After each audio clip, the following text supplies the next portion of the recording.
You're listening to the Save the Date podcast, where we talk all things weddings, jewellery and romance. With love from Cullen Jewellery. Hello and welcome back to the Save the Date podcast. I'm Sheridan. And I'm Juliette, and we are so happy you're here. This week we are diving fully into wedding planning, and we're going to be giving you a rundown and full timeline of everything that you need to be doing when you are 6 to 12 plus months out from your wedding. Basically just giving you a monthly checklist to ease you through the whole process. So sit back, relax, and maybe grab a notebook for this one, and let's get straight into it. So every engagement and I guess wedding timeline is going to be different. So you might be planning a wedding that's 2.5 years away, or you might be planning a wedding that's 6 months away. Both are obviously so fine. You know, everyone is entitled to what they want to do for their wedding. This is basically just a timeline based on, I guess, that average 18-month sort of engagement. But obviously, if you are planning a wedding that's sooner than that or further away than that, just adjust these timelines accordingly. So, you know, the things that we're saying to do over 12 months out, if you're planning a wedding that's 6 months away, do them straight away. Okay, so to kick it off, let's start from the very, very beginning when you are, 12 to 18 months away from the wedding. So this is when you want to officially, I guess, start planning. And this is mainly just deciding kind of what you want to be doing. So if you haven't already, the first thing that I want you to do is ensure your engagement ring. Very important. If anything, you should be doing that before you walk out of the store with your ring, because very super quickly, insurance and warranty are not the same thing when it comes to your engagement ring. Warranty does not cover things like theft, accidental loss, accidental damage, like if you were to step on your ring, all that kind of stuff. So yes, this is number one thing you should be doing, but you should already have that done from the day you leave wherever you bought your ring from, hopefully us. But yes, good tip. Start there. Yeah, if you haven't already. The first thing you want to do if you haven't already. And you can insure your engagement ring under like your home insurance. Yes. So you don't necessarily have to go out and get specific engagement ring diamond insurance. You can do it through your home insurance. Just make sure that it's labeled on there. Okay, the second thing that you need to do, and I guess the first thing in terms of your actual wedding planning, is discussing your budget with your partner and with anybody who is going to be involved in the wedding purchasing process. This is pretty much just going to be your overarching thing. It's going to give you rules, I guess, in terms of what you can and can't do or have for the wedding. So yeah, the number one thing before you think of anything else is determining your budget. Yeah, and I think this also really helps you to then go on to that next stage of finding a venue, all your other vendors, basically, because if you know a venue or a dress is not even in the budget, you don't need to waste your time booking appointments or going to look at those things. So I guess that deciding it as the number one first thing, it really kind of helps narrow down your preferences, or not preferences, or just narrows down your options a little bit. Yes. Yeah. And that you can use that as your initial guide as to where you're going for everything. Yeah. And so then the second thing that we would say in this stage is to discuss with your partner what your non-negotiables are, what things you really want, what things you are happy to not have if they don't fit in the budget. And some things that I guess you definitely want to have, so you need to prioritize them in your budget. Yeah, absolutely. Yeah. And again, same thing. It helps get rid of all the other options, or it helps narrow down your options and give you that pathway for figuring out what to focus on, and with the more important and less important things, so you don't get too overwhelmed with everything at the very start. Yeah. This is also when you want to decide if you're going to be hiring a wedding planner. Obviously, planning your wedding is pretty much like having a second full-time job if you have a full-time job. So just deciding if you do want to take the time to do it yourself, or if you would rather hand the reins over to somebody who does it as their job and knows exactly what they're doing. This is another thing that is going to be dependent on your budget. If you have a smaller budget, you know, spending half of that on a wedding planner might not actually be feasible or necessarily that smart if you've got all of these other things that are non-negotiables. But yeah, definitely at this stage is when you want to decide if you do want one. Yeah, and it's really all about preference, because I suppose it ties in with your budget, but also your time. You know, if you really don't have the time to be dedicating enough towards planning a wedding, it probably is feasible to get some external help. But yeah, if you don't want to be spending a lot of money, or you want that extra money to go towards other things, then you obviously can maybe get help from friends and family instead. Or the other option in that case as well is, rather than having a full wedding planner, is more having like a day of coordinator. So someone who pretty much comes in closer to the wedding. You do all of the planning and the booking of everything, but then they know what's meant to be going where on the day, how things are meant to be set up, and then they're kind of the contact for your florist and all of that for those day of things.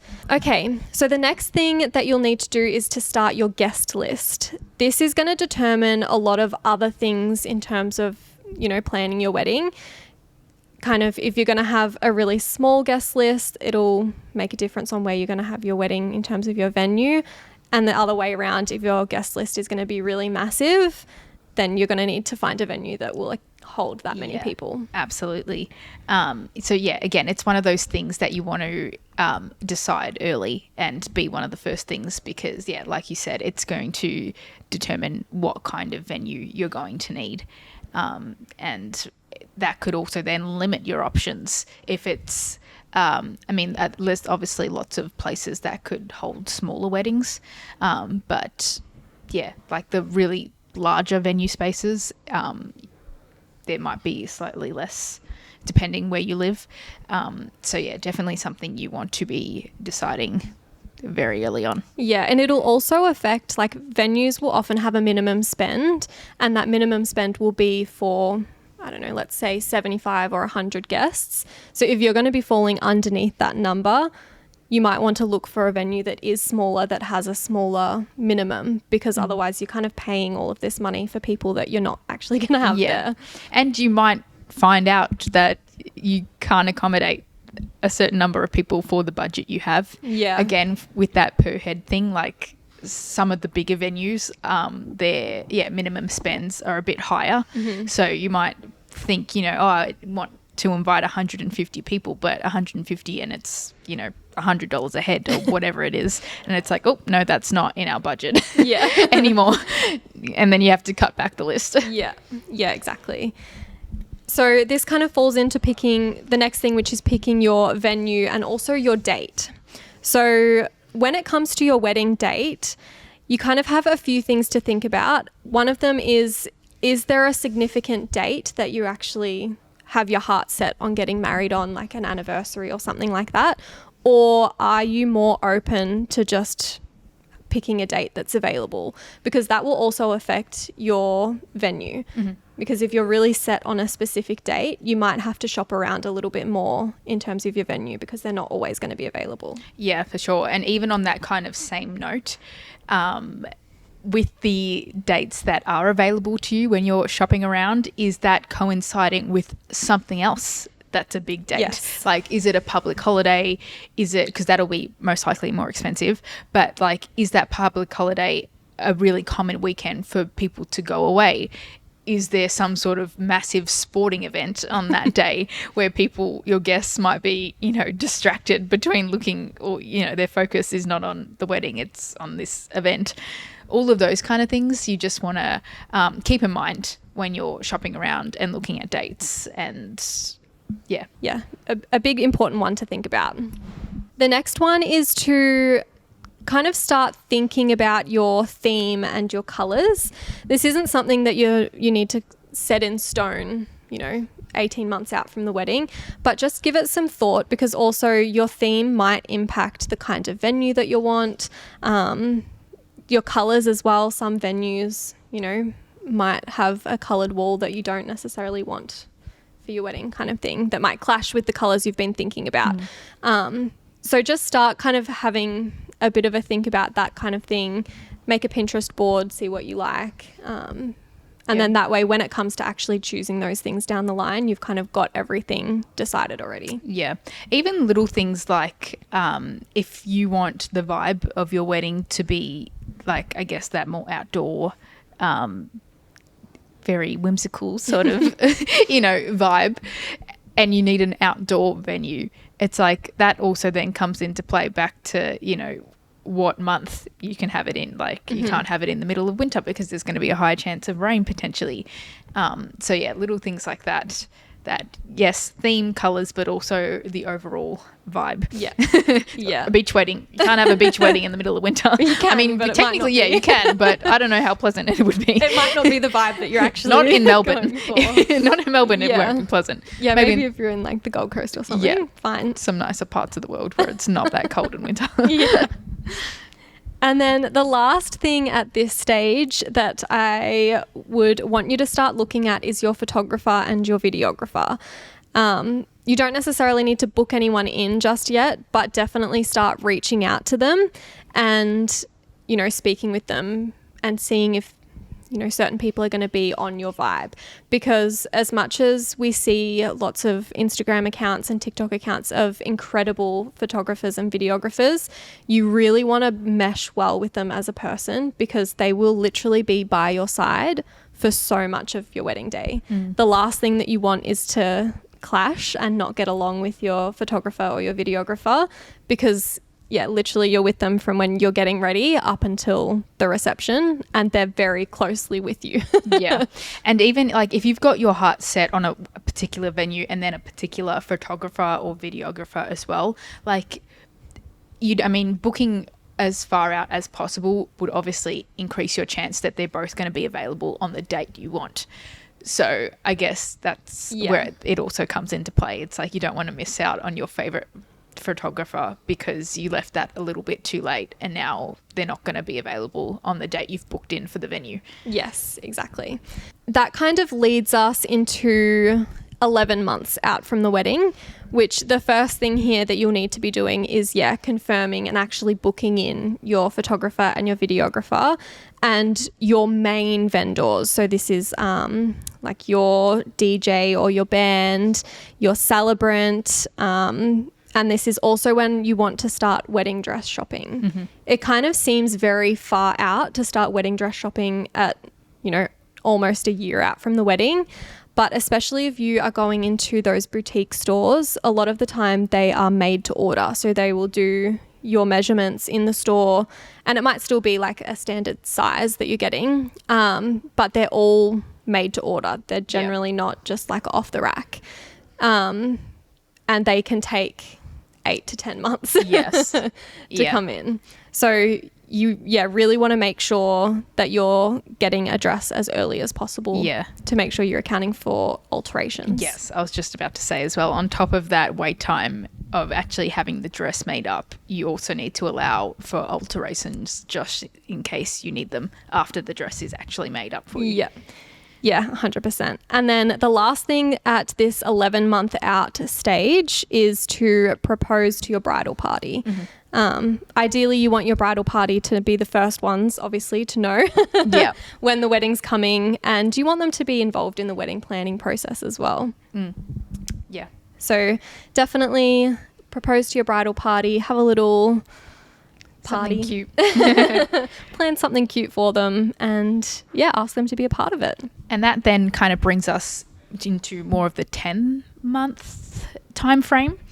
And this is, you really want to start to, confirm your wedding dress purchase, do any final fittings, put that order through, even now that you've got your bridesmaids, confirm their dresses. Yeah, 100%. And this is also when you'll want to do your engagement photos, especially if you're going to be using them for invites or for save the dates down the line. You want to try and get them done early because like photographers, they can take a little bit of time to get the photos back to you. So you would rather get them done early, make sure you've got all of the photos, and then you can design your invites and things like that as well. And also if you're having an engagement party at that point, you might want to use engagement photos for that kind of thing. So yeah, this is kind of when you want to make sure you've got all of that, I guess, sorted.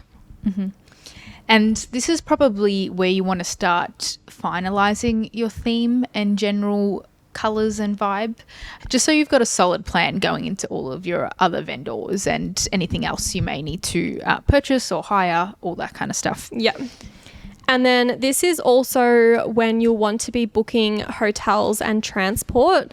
If you're having a destination wedding as well, you want to, if you're doing hotel room blocks, this is when you'll want to confirm all of that kind of thing as well, so that your guests can go to your venue and have their, I don't really know how it works 100%. Yeah. But I know that with a lot of accommodation, you can book a block. Yeah. And then your guests can go and they'll, I think, still pay for it. Yep. Through the accommodation, but at least it's all booked and locked in for them so that they can definitely stay there. Yeah. And you're not going to get to the day and only, 2 rooms are available because the general public have booked out all the rest. So you can set aside a certain number of rooms. I think you as the couple can just pay a deposit potentially, and then that kind of sets aside like however many rooms you need, and then you can put it out to your guests who ever want to stay. There's a certain number of rooms available. You can book it in and just make it super easy for everyone. Yeah. All right. So now we are kind of 8 to 9 months out from the wedding. And what you'll want to start doing here is to pick out and send your save the dates. And this is especially if you're having a destination wedding. If your wedding's close by all of your guests, this is probably still a little bit too soon for save the dates. But especially if you're having a destination wedding and lots of people will be traveling or traveling to you for your wedding.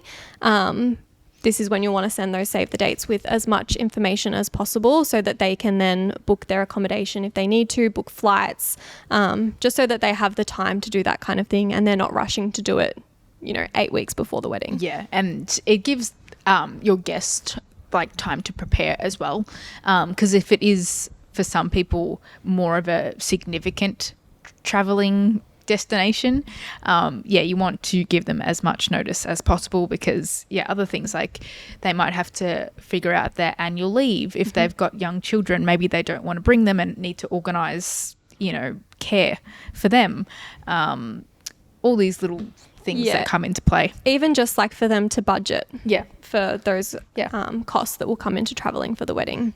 The next thing to do is to set up your gift registry. I don't think this is as popular in Australia as it is in the US. I know that in the US they have lots of wedding gift registry spots. Here in Australia, I think the only one that I personally have ever seen is Maya, and I feel like Maya is dying. But if setting up a gift registry is something that you are wanting to do, then this is kind of when you want to start thinking about it so that you can add things to it over the coming months. Or even I guess you can decide whether you want a gift registry or just like a wishing well. You can set up both. Yes. And then this is also when you'll want to choose and shop for your bridesmaids dresses. So this is kind of why you want to have your theme and your colors and everything all sorted, so that when you're going shopping for bridesmaids dresses, you know kind of what you're wanting. Of course, with kind of everything, there's room to change. If you think that you're wanting, purple bridesmaids dresses to begin with, and then you go shopping and you hate all of the purples, it doesn't matter. Like, you can still change that. But this is definitely when you'll want to have that kind of set in stone. And also, if you're going to have your bridesmaids choosing their own dresses and purchasing them, I would say this is when you'll want to let them know their guidelines or anything like that, so that they can start looking themselves. Yeah, for sure. And even a good time to start meeting with different florists. Again, I guess you mentioned you should already have a good idea of your theme, the color scheme. It's a good idea to start meeting with florists at this point, just because you may find that the colors you want, there's not that many options in season when your wedding is. They might have to fly them in alternatively, and it could cost a lot more for the colour scheme you want. Start meeting with different people, suss out your options, try to start narrowing everything down. Yeah. And also I would say to start looking at your honeymoon and booking in things for your honeymoon. Depending on, where you're going, if you need to book flights, make sure you start doing that kind of thing as well. Yeah. So now we are 7 months out from the wedding, and this is when you want to finalize and have everything locked in for all of your vendors and any decor items that you're hiring. You want to make sure that this is all done now. Yes, because it'll alleviate any stress leading up to the wedding, to have all these major things set and just done with plenty of time. You don't want to be 3 months out from the wedding and realize that you haven't finalized your florist yet. At 7 months out, you want to make sure all of those big vendors, or all of your vendors in general, are all finalized, booked in, deposits paid. Yeah, absolutely. Even things like your makeup artist and hair, locking them in on the earlier side. Yeah. Even obviously, 7 months out, you want to make sure this is all finalized, but you can start looking around for those things as well slightly earlier. Again, it just comes down to making sure the person you want is available for the date you need them. Yeah, 100%. And this is also when you would want to look at booking a rehearsal dinner if you're going to be doing that as well. Just so that, you've got that reservation locked in early, especially if it's going to be a place that's close to your venue or at your venue. You want to make sure this is done now as well. Mm-hmm. Okay, we are now 6 months out. Getting closer and closer. It is. Which 6 months in wedding timeline is actually quite soon. Yeah. Unless you're having a 6 month planning period. It's still quite soon. It's still quite soon. Okay, the number one thing on the list here is, if it applies to you, renew your passports if you need them for your honeymoon. Again, that is the last thing you want to be stressing about 3 weeks out from the wedding. If you realize one of your passports are not valid, or they don't have, because I think with passports you need 6 months on them or something before they expire. So you don't want to get 3 weeks out from going or leaving on the honeymoon and realize that your passport does not have enough time on it, and that's just a whole, you've got to try and rush one in, and it's unnecessary stress. This is also when you want to start wedding ring shopping. So most wedding rings will be made to order, especially ours, and they can take 8 to 10 weeks to come in. So at 6 months out, you want to be definitely starting the process of looking for both of your wedding rings, and finalizing the order. Just to make sure that, again, just in case something is incorrect with the size, you want to change the size, you want to also allow time for a resizing or any alterations if need be, and give yourself plenty of time. And also, just to alleviate that stress kind of in the last month leading up to the wedding, because that's probably going to be the last month leading up to the wedding is the most stressful of all, because everything is kind of falling into place and you want to make sure everything is fully finalized. The last thing that you want is to still be waiting for your wedding rings to come, because I was. I kind of didn't think about wedding rings and just thought, I'll just do them in the new year. So I got married at the start of April, and I thought once Christmas is over, then we'll start wedding ring shopping. And we had plenty of time. I think it took about 8 weeks for them to come in, but it was the middle of March, and I'm going, oh my God. It's getting a bit close. I'm like, are our wedding rings coming yet? When did they say they were coming? It just kind of will alleviate that if you know that you have them at least a few months beforehand. Yeah. Absolutely. The next thing on our list for 6 months is sending out save the dates if you're having a local wedding. I suppose if people don't need to travel very far, you don't need to send out save the dates as early on, just because obviously it's not as big of a thing for people to get to. Yeah. Yeah, definitely. But at least giving them 6 months notice, generally speaking, most people will not have planned much 6 months out. So it gives them enough time to know that it's coming, to note it on their calendars, and yeah, kind of start to look forward to it. And then the last thing here is to finalize and book in your hair and makeup artist. Yeah. So obviously we spoke about doing that at 7 months. With all of these, like, other, I guess, smaller vendors like your hair and makeup artist, your florist, all of that kind of thing. It's not set in stone that you only can contact them 6 months out before, 7 months before the wedding. You can do it as soon as possible. Like Juliette was saying, if you've got your heart set on a certain person, a certain vendor, a certain makeup artist, anything like that, a certain celebrant, you can definitely contact them as soon as you get engaged or start wedding planning, because they might book up really quickly, especially if they're super popular. Their weddings might be booked out a year in advance, so it's definitely worth just contacting anyone who you definitely have your heart set on sooner rather than later. But yeah, this kind of 6 months out is, I guess, the latest that you would want to be doing that. These are more a timeline of, you definitely want to have this done by this month or by this time before the wedding, rather than only just start doing it here. So yeah, if you haven't booked your hair and makeup at 6 months, definitely do it straight away. Yeah, get on it. Yeah. Okay, so that brings us to the end of this episode. So from 18 months all the way down to 6 months of your wedding planning process. We will have a second part of this episode with 6 months all the way up to your wedding day coming out in a couple of weeks. So make sure you stay tuned for that one. But thank you so much for joining us for this episode of the Save the Date podcast.